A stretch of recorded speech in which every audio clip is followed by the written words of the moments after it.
here we're going to talk about the inverse of a function. And this function is 9x plus 4 over x minus 7. And I want to give a different idea of what the inverse function is. Usually I see teachers explain the inverse function by what it actually, how you get it, how you get the inverse function. But I don't want to explain it algebraically that way, as in how do you get it algebraically. I want to explain how you can think of it visually with our graph. So let's take 9x. Let's say our function is, they called it g of x, so I'll call it g of x. So we'll say g of x is equal to 9x plus 4, and then I need that divided by, whoops, get the parenthesis in the right place, so I'm dividing the right thing. Let's get rid of that division sign for a second. There we go. All right, divided by x minus 7. All right, so here is the graph, and let me blow this up for a second. Here's the graph to that rational expression. Now what I want to do is now a rational function. What I want to do is I want to figure out some h of x, which is going to be the inverse of g of x. So how do I get that? Well, here's how I want you to think of. This is one way to think of what we mean by the inverse. So if I make a line, y equals x, I'm change this to a dotted line so it's clear. This is not part of my solution somehow. I'm just going to dash it and make it black. Okay, that looks good. Okay, so here's I'm just imagining y equals x. The inverse function, when we're talking about graphs, is nothing short of just a flip of if I were to fold this piece of paper, if I were to put a lot of purple ink along this line of our function, and then I were to fold the paper in half along y equals x, the dotted line there, then when I open the paper back up, I would have two curves. One is the original curve, and the other is a reflection, as if through a mirror, of that curve across the y equals x axis.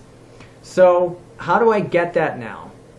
Well, one way I can do that is I can exchange my y and x values. So if this is my g of x, I'm going to say, and let's just write that in terms of y first. So I'll put my original expression back in here. Right? So we should get the same line still. We do. To flip it, all I have to do is make what is currently yx and what is currently xy. I'm flipping my variables, and notice what's going to happen if I can get down here. There we go. Boom! I get my reflection. I get my reflection. So if I were to unfold the paper, the black line is the new, or the black curve I should say, is the new curve that is formed from having reflected the purple one over y equals x. Now, this is well and good, but what do I put as the answer? Because they're not asking, they want to know what the inverse function is, and the inverse function is not x itself. I've got a new function now. In other words, my new function is stuck in here. It needs to be y equals again. So to figure that out, let me get y back on the outside. This is g of x as y equals this. I need my h of x. To be my new y. All right, to get that, let's do this in steps. So first thing I'm going to do is, and I can check. This is what's great about using something like Desmos. I can check each step along the way to make sure that my curve is still going over the black line. So let me get rid of g of x for a second. I want to just analyze what's happening here. So if I multiply both sides now of this function, or sorry, this equation by y minus 7, then I'll get y minus 7 times x equals 9y plus 4. Well, look at that. Our new purple line is still going over, I don't want it purple because now it looks like g of x. So let me make this green.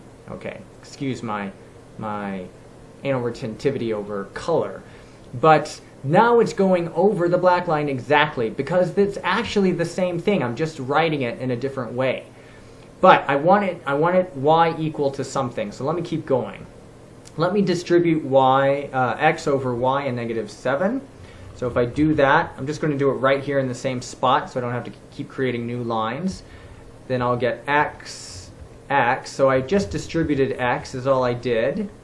Great. we can see that still means the same thing. It's staying in place. And now I'm going to subtract, I'm going to get y on the same side. I need y to be on the same side now. So let me subtract 9y from both sides. So goodbye 9y. And then it's now over here subtracted from that, where my y's are together. I'm going to add, I want x on the other side, of course, because that's what makes it a function. I'm going to add 7x to both sides. And let me check in with my curve. Yep, it's still going right over the same place it was before.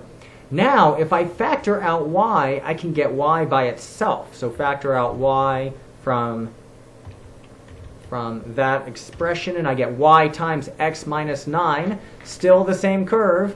Finally, if I divide both sides by x minus 9, y stands alone, and I will get here, I think that was 9 minus 5, right? I'll know in a second, because if it doesn't look right, it doesn't look right. It doesn't look right. It wasn't 9 minus 5. What did I do? It was 9 minus, let me hit, fortunately you can do undo on this program as well. I love it. X minus 9, excuse me. So x minus, this needs to be x minus 9. I don't know where 9 minus 5 came from. That makes no sense. There, same curve, it's right there. And this is the inverse function I wanted. This is actually my h of x. That is my h of x. Or I can also say g to the negative 1x. It's just a different notation. We say that we don't call it negative 1x, we call it inverse g of x. But you get the point, I hope. So I can put in exactly 4 plus 7x. I have tried just copying and pasting straight from Desmos with disastrous results. Don't do it. Okay, and let's check it out. We're good. We're not good. What happened? Let's see. 9 minus... All right, I was horrified to see that, but it turns out our answer is correct. Khan has a mistake here, and I'll tell you what it is. It's not a mistake in that their answer is wrong. Both of these answers are correct. You can tell that the only difference between the two is that I have a negative distributed, either one is just a negative distributed between the two. If I were to multiply the top and bottom by negative 1, that is, multiply the whole fraction by negative 1 over negative 1, maybe I can show this a little more cleanly. Let's do a new, yeah. Just want the window. Yeah, window snip. Okay. Okay, so let me show what I mean. Hopefully it's obvious enough, but just in case. Just in case. In other words, if we were to simply multiply the top and bottom by negative 1, which is the same thing as multiplying by 1, which is the same thing as the original expression, then distributing that we would get, and I'm just going to move the terms around because it means the same thing, 4 plus 7x, and then I would get, I'd get negative 9 plus x, but if I write that slightly differently, that'd be x minus 9. And you can see that's exactly what we have over here.